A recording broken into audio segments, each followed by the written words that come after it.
I never thought I'd be the type of person who looked back on a week in my own house and realized it was the one where everything fell apart.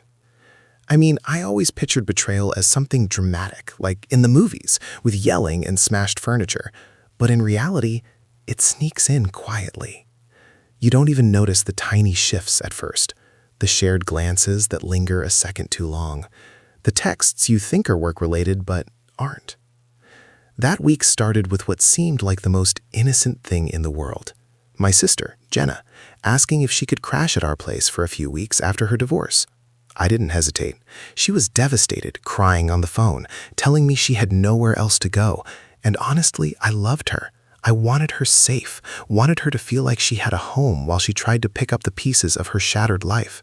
She was my little sister, my family. How could I say no? We lived in a modest 2-story house in the suburbs of Nashville. Nothing fancy, just a clean, quiet place with a decent backyard, enough room for my husband, Mark, our 2 cats, and now Jenna. Mark seemed excited, too, at first. I remember the first night she stayed over. Jenna walked in, dragging a suitcase that looked like it had seen better days. She hugged me tight, sobbing into my shoulder. "I just can't do it alone," she whispered, and I felt my chest tighten. Mark offered her a beer and made some awkward joke about finally having another woman to boss around in the house, and we all laughed. That laugh feels hollow to me now. I should have noticed something then. The first couple of days were fine. Routine adjusted. Jenna slept in the guest room. I cooked breakfast, Mark went to work, and she cried at night but eventually started to seem lighter. I was glad. But there was a subtle shift I didn't notice. It was in the way Mark lingered in the kitchen while she made coffee, the way she leaned on the counter and laughed at jokes I hadn't heard. I didn't think anything of it. It was just my sister trying to feel normal, just Mark being friendly. I started noticing little things after the second day. Mark started coming home late without telling me. He'd say he was catching up on work or meeting a friend for drinks. I never questioned him. I trusted him. I've always trusted him. But when he was home, he acted different, warmer around Jenna in ways he hadn't been with me in months. I'm not talking about romantic gestures, at least not overtly. It was the small stuff, brushing hair out of her face, carrying her bags upstairs when I could do it, lingering hugs that didn't happen between us anymore. I felt a pang of something, but I brushed it aside. I tried to convince myself I was imagining things. I was being paranoid. Jenna started telling me more about her divorce, how her ex had cheated, how she felt worthless, how she didn't know what to do next. I listened, of course. I was her sister. But listening to her so openly made me realize something about her. She was lonely, desperate, craving comfort and attention. I didn't think she'd go looking for it in the wrong places, but I underestimated desperation, I guess. I underestimated how easy it can be to cross a line when you're lonely and hurt. By the 4th day, things had gotten stranger. Mark had left his phone out on the counter when he went out for a run. It's not like me to snoop, but I saw it light up with a text from Jenna. "Can't wait to see you tonight. Miss you." My stomach dropped. I froze. I told myself I was misreading it. Maybe it was sarcastic, playful, a joke, something innocent. I pushed it out of my mind, even though my hand shook. That night, Mark came home late, and when he walked in, he was different, strained, nervous. I asked about work. He said it was fine. I noticed he smelled different, like he'd been outside sweating. I wanted to believe in him, wanted to trust him, but something in my gut twisted.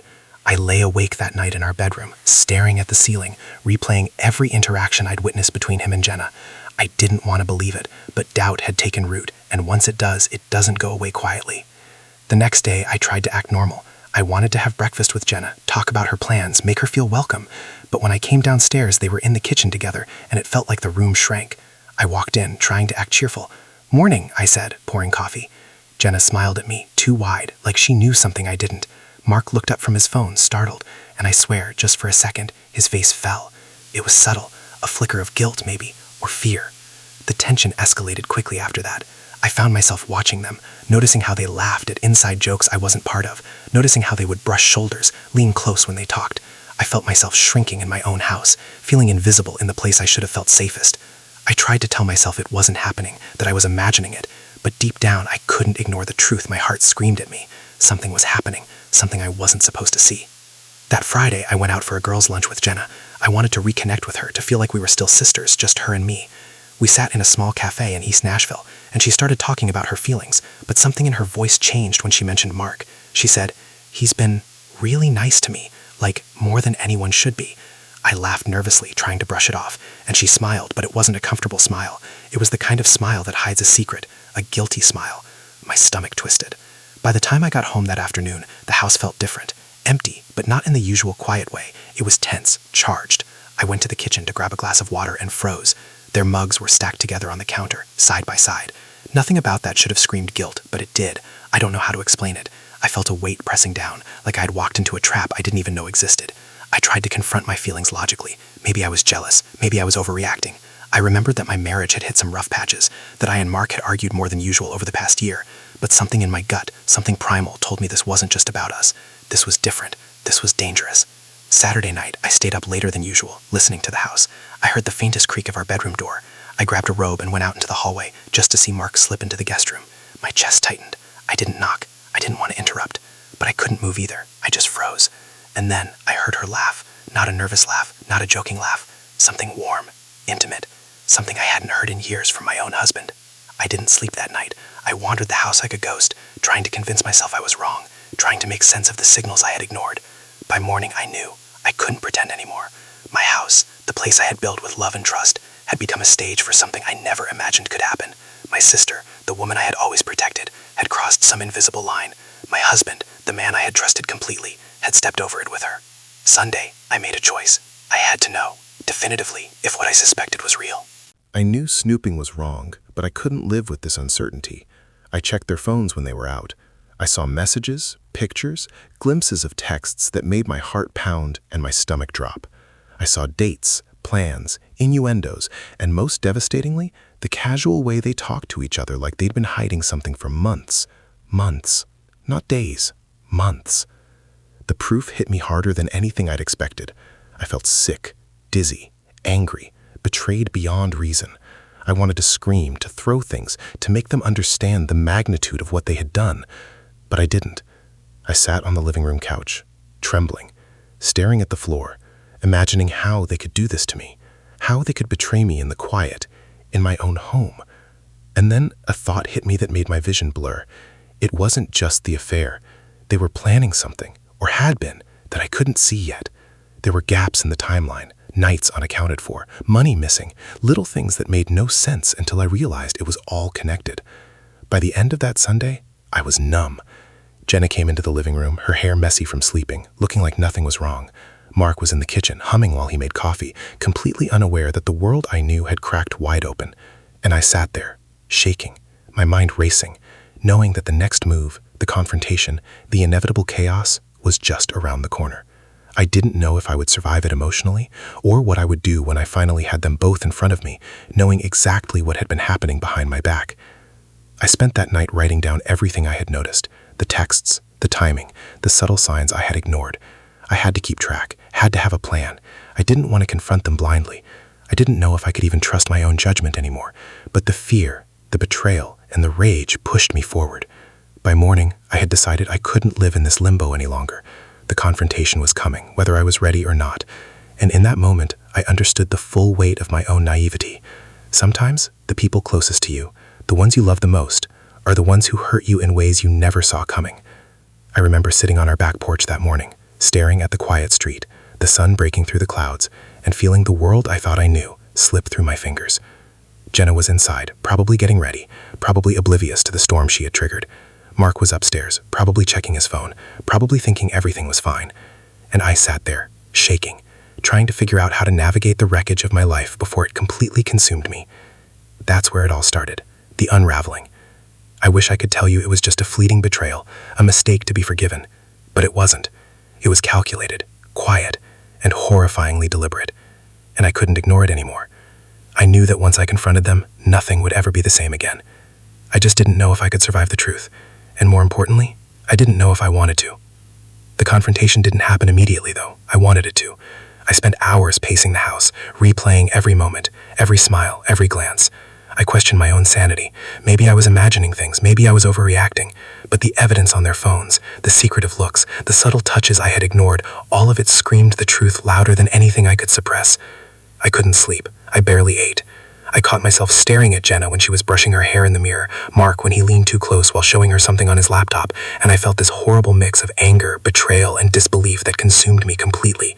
I wanted them to confess, wanted them to fall apart so I could make sense of it all, but part of me feared the truth, feared the chaos that would explode once I confronted them.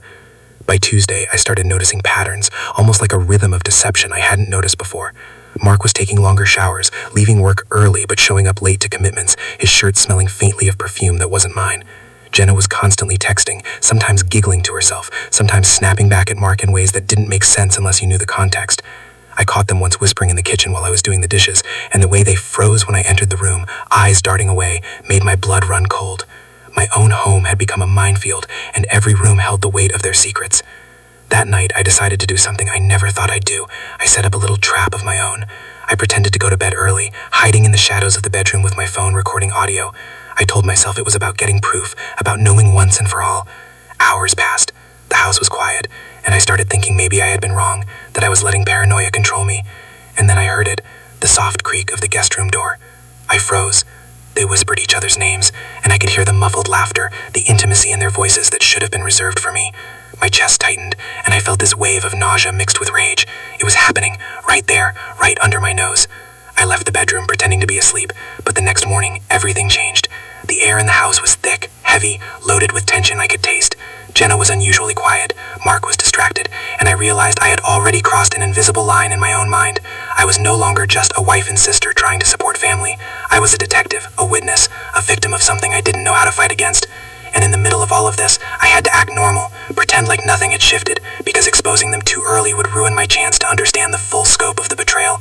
I started retracing their steps. I noticed how Mark always left his laptop in the guest room when he thought I wasn't watching. I noticed how Jenna started showing up at weird hours, claiming errands, coffee runs, or walks that conveniently left them alone together. I realized how much time they had spent hiding from me, laughing behind doors, sharing moments that I would never see.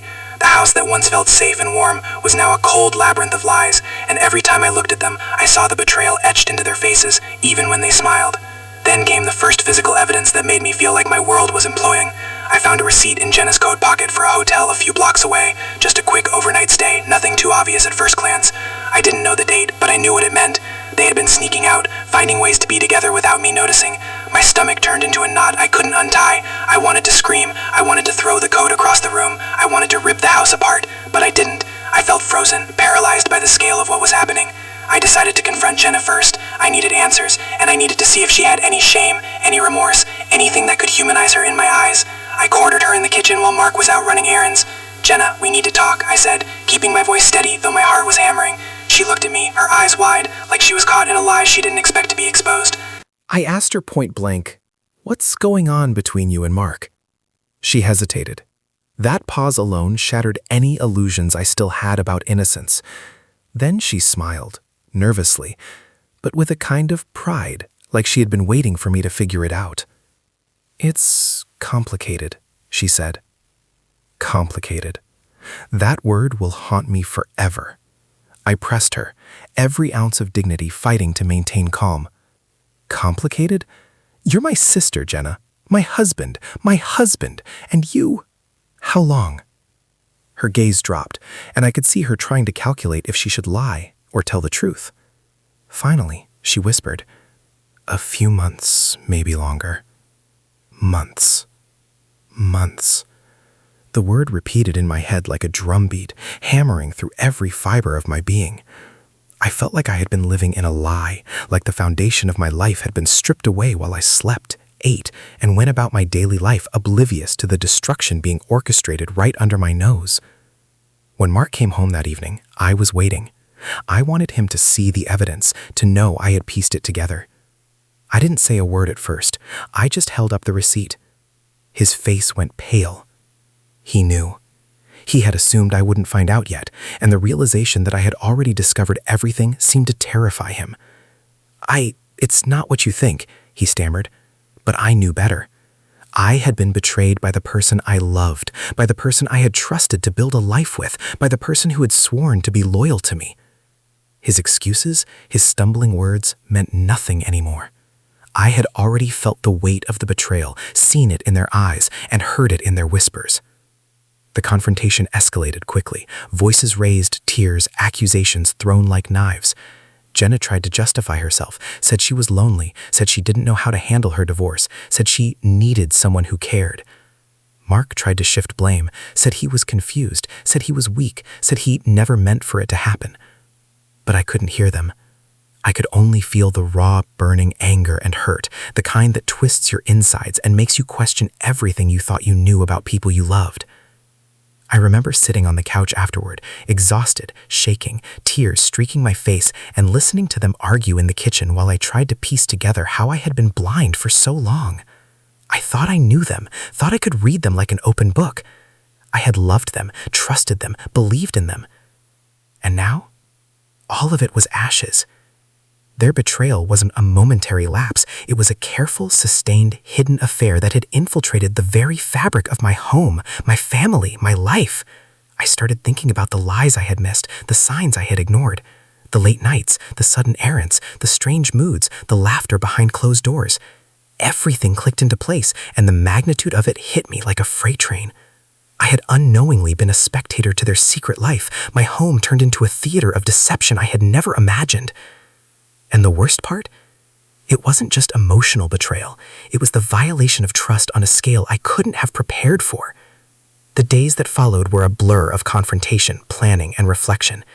I started documenting everything, texts, emails, receipts, anything that could serve as proof, not for revenge, but to reclaim some sense of control in a life that had been hijacked. Every corner of the house seemed tainted, every laugh and smile from Jenna and Mark replayed in my mind like a cruel montage. I realized that trust, once broken, leaves a residue, a poison that seeps into every part of your existence. I began to notice things about myself I didn't like. The paranoia, the sleepless nights, the obsessive checking of phones and messages, the silent plotting of how to respond. It changed me. I had gone from someone who lived in love and trust to someone walking on eggshells, watching, analyzing, and anticipating every move of the people I had loved most. The weight of betrayal isn't just in the act itself, it's in the aftermath and how it reshapes your mind, your perceptions, your very identity. And yet, amid the anger and betrayal, a twisted part of me couldn't stop thinking about Jenna and Mark together. How they laughed, how they touched, how they hid from me. It was sickening and fascinating at the same time, this human flaw that made them act in ways that were both pathetic and terrifyingly human. I hated them. I hated myself for loving them. I hated that my sister, the person I had always protected, had become my enemy. I hated that my husband, my partner, my confidant, had become a stranger who had been living a secret life right in front of me. The breaking point came one night when I walked into the living room and found them sitting side by side, pretending to watch TV, pretending nothing had changed, pretending they weren't laughing about inside jokes that excluded me. I wanted to scream, to throw something, to make them understand the magnitude of what they had done. But I didn't. I just stood there, frozen, feeling the full force of betrayal crush me from the inside out. It was a pivotal moment, one where I realized that confronting them with anger alone wouldn't repair the damage. The trust was gone. The foundation was destroyed. And I had to decide how to move forward in a house that no longer felt like home. I started planning my next steps carefully, figuring out how to navigate the destruction without losing myself completely. I didn't know if I could forgive, or if I even wanted to. I didn't know how to process the fact that my sister had become my rival, that my husband had become a stranger, and that the life I had built with both of them had been a facade. I realized that betrayal isn't just about the act, it's about the slow erosion of identity, the quiet dismantling of what you thought was real, and the confrontation with truths you aren't sure you can survive. By the end of that week, the house felt like a war zone of unspoken words and simmering tension. Jenna avoided me. Mark avoided me. And I moved through the rooms like a ghost, observing, cataloging, surviving. I knew the confrontation wasn't over. I knew there were more revelations, more lies, more secrets I hadn't uncovered. And I knew that the fallout would be catastrophic. The betrayal had set off a chain reaction, one that would alter everything I thought I knew about love, family, and loyalty. I sat alone in the dark that night, staring at the ceiling, trying to make sense of it all. I remembered the early days of my marriage, the times I laughed with Mark, the moments I confided in Jenna. And I realized with a sickening clarity that those memories were now tainted, irrecoverably altered by what had happened. The people I loved most had chosen deceit over loyalty, lust over family, and comfort over honesty. And I was left with the wreckage, trying to figure out how to survive in a home that no longer felt like mine. The days stretched into a haze of tension, silence, and subtle warfare. I stopped sleeping in our bedroom and moved to the guest room. The irony wasn't lost on me, but it felt like the only way to reclaim a shred of control. Being in the same space as Mark and Jenna, watching them interact like nothing had happened, was unbearable. Every time they laughed together, every little glance they threw each other, it felt like a physical blow.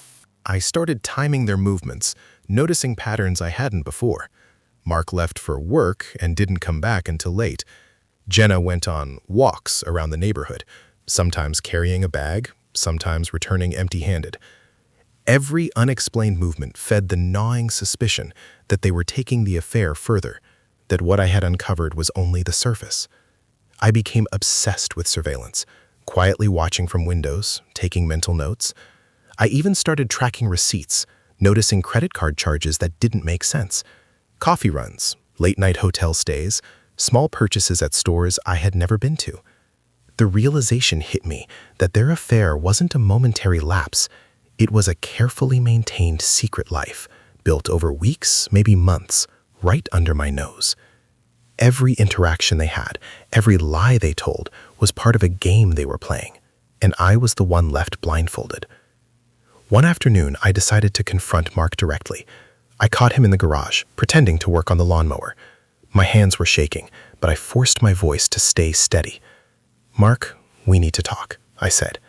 He straightened up, wiping his hands on a rag, looking nervous. I know," he muttered, not meeting my eyes. I could see the guilt weighing on him like a heavy coat. I asked, "How long has this been going on?"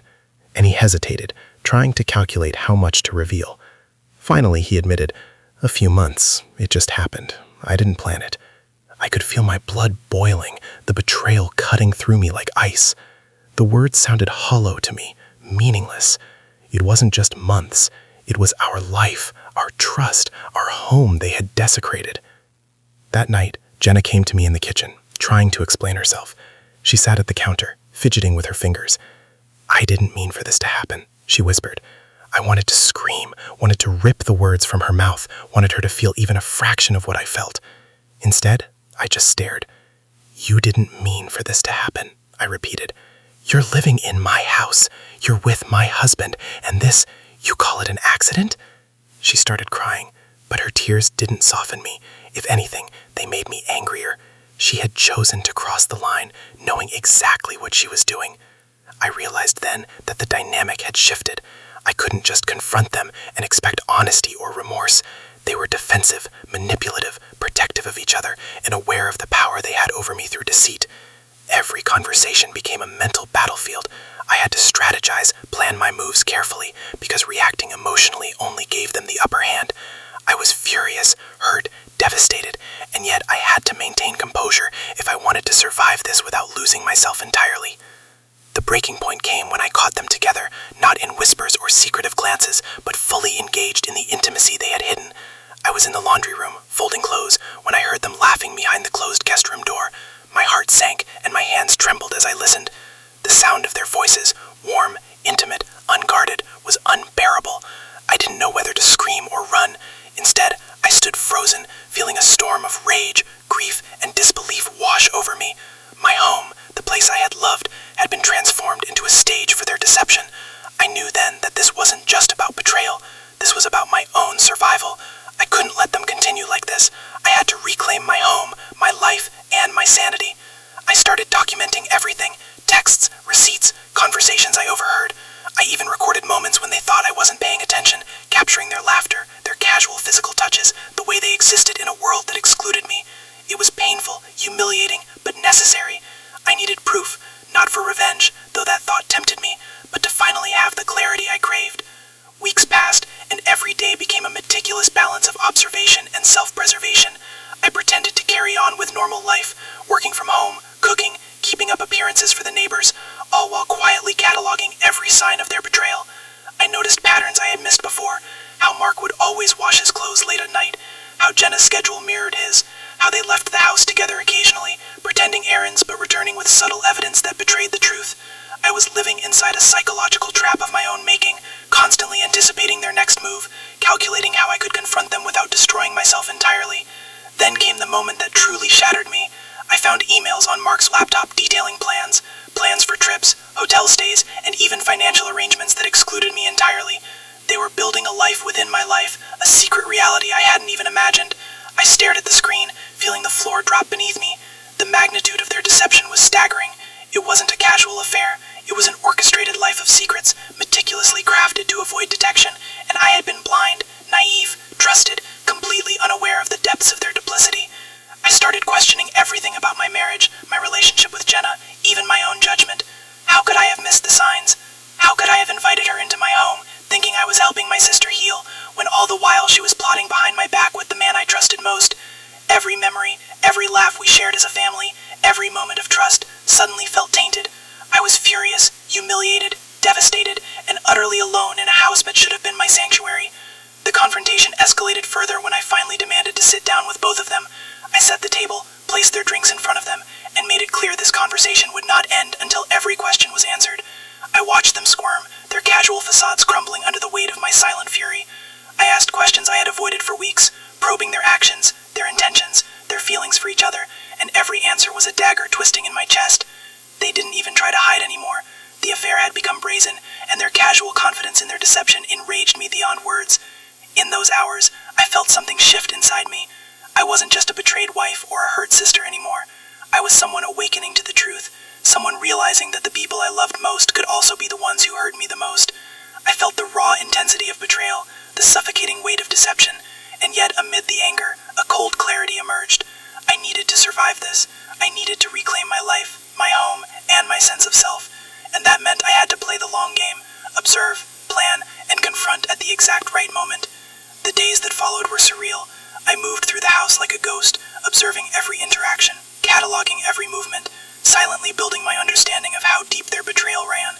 I discovered phone apps I hadn't noticed, secret conversations on platforms I barely used, hidden notes and messages.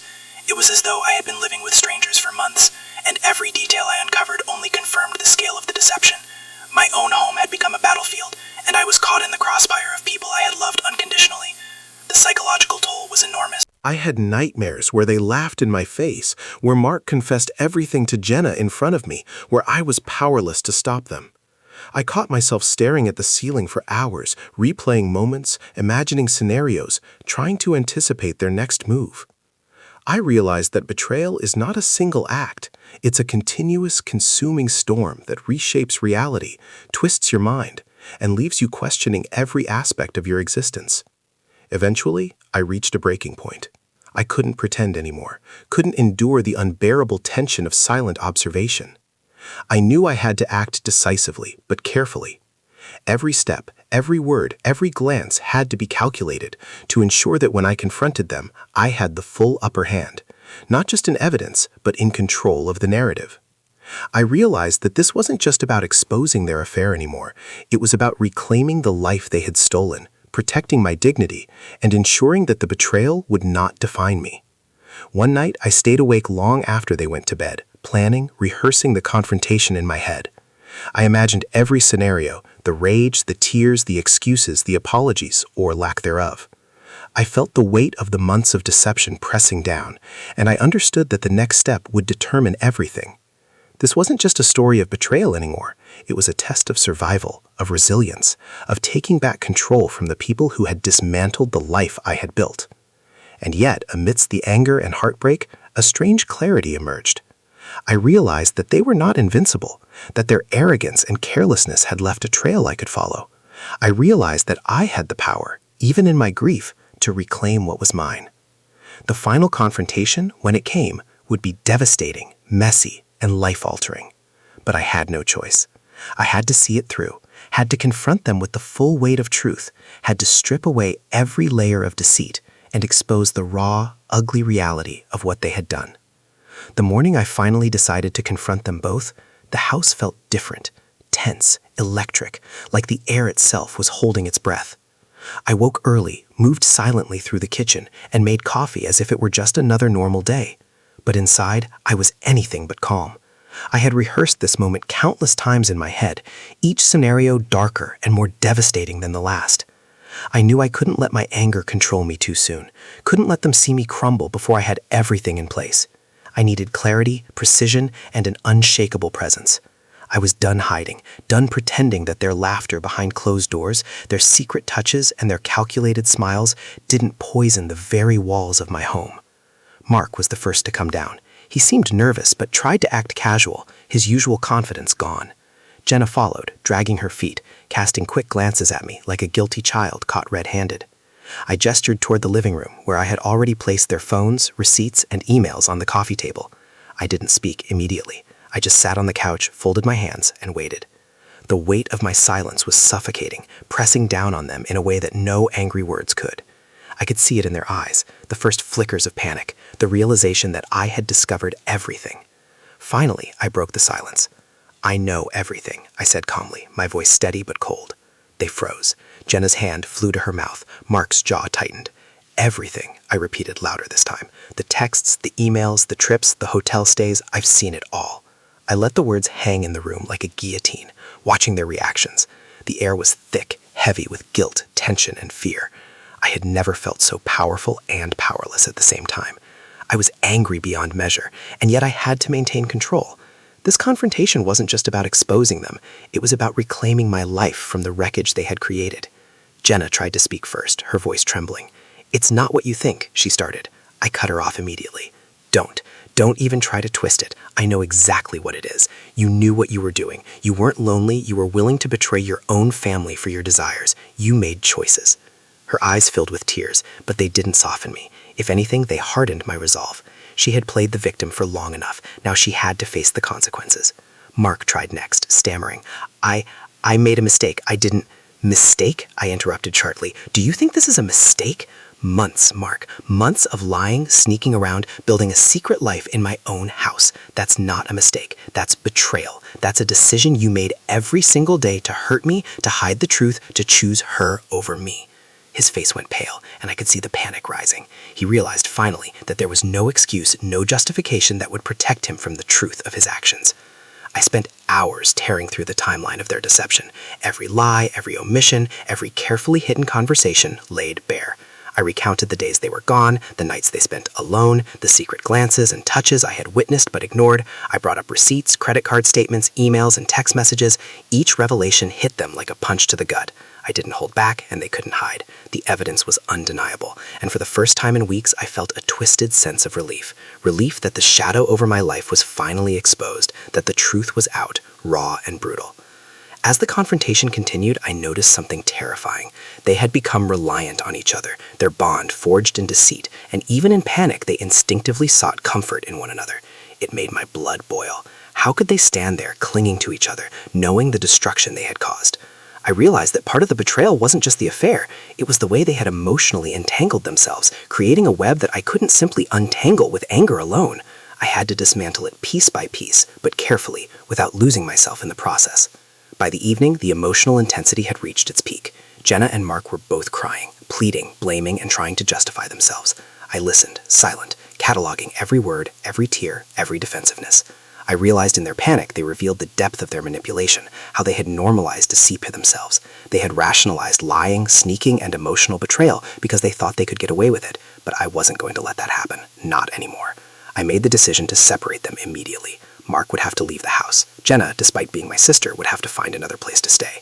I couldn't trust either of them under the same roof any longer. The betrayal had gone too deep.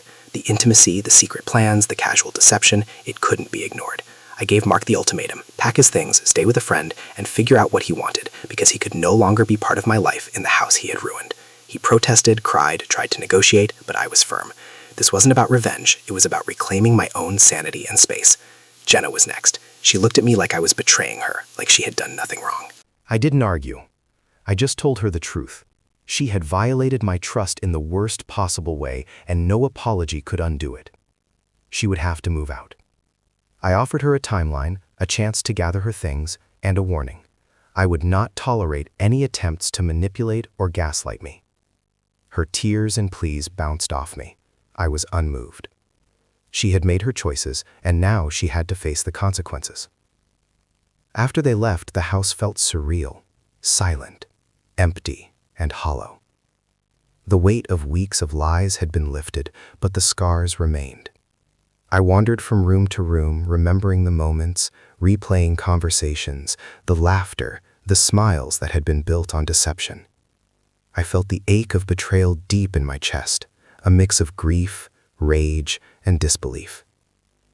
But I also felt something else, clarity. For the first time in weeks, I could breathe. The air in the house was mine again. I was reclaiming my life from the wreckage they had left behind. The following days were strange. I focused on myself, on rebuilding the sense of normalcy I had lost.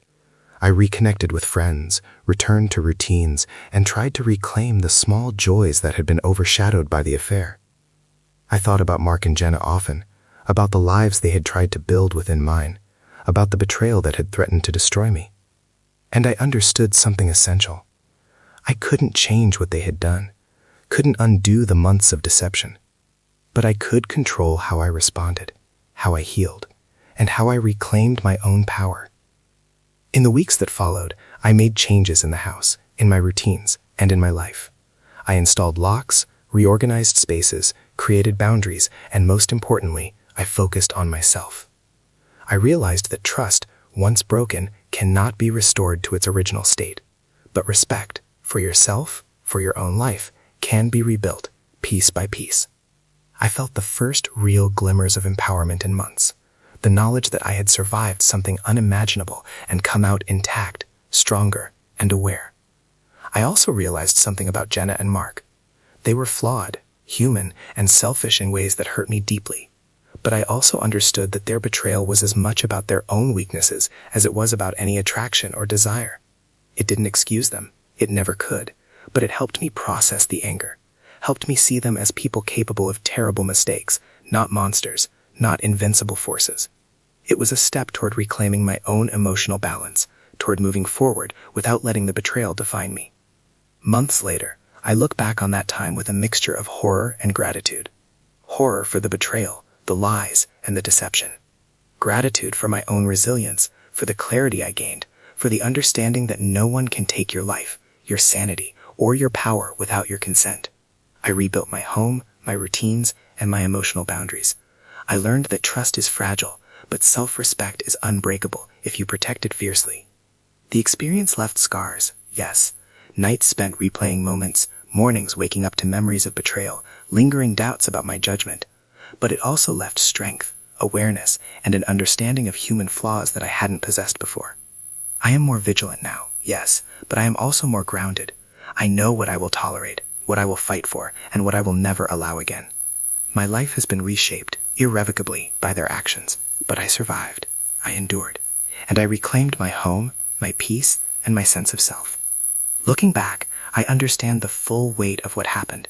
My sister, the person I loved unconditionally, and my husband, the man I trusted completely, conspired against me in ways I could not have imagined. The betrayal was deep, intentional, and devastating. But I faced it. I confronted it. I exposed it. I survived it. And now, every time I walk through my house, hear the familiar creak of the floors, smell the faint scent of coffee in the morning, I am reminded not of their deception, but of my own resilience, my own ability to endure, and my own power to reclaim my life from the wreckage they left behind. I don't know if Mark and Jenna ever fully grasped the destruction they caused, or if they even cared. I don't know if they understood the emotional carnage of betrayal lived in real time. But I know this. I survived it. I endured it. And I reclaimed my life in a way they could never touch. Betrayal can break trust, but it cannot break the person who refuses to stay broken. And as I sit here, finally alone in the quiet of my home, I feel something I thought I had lost. Peace. The storm has passed. The wreckage remains, but I am whole, stronger, and wiser for having faced it.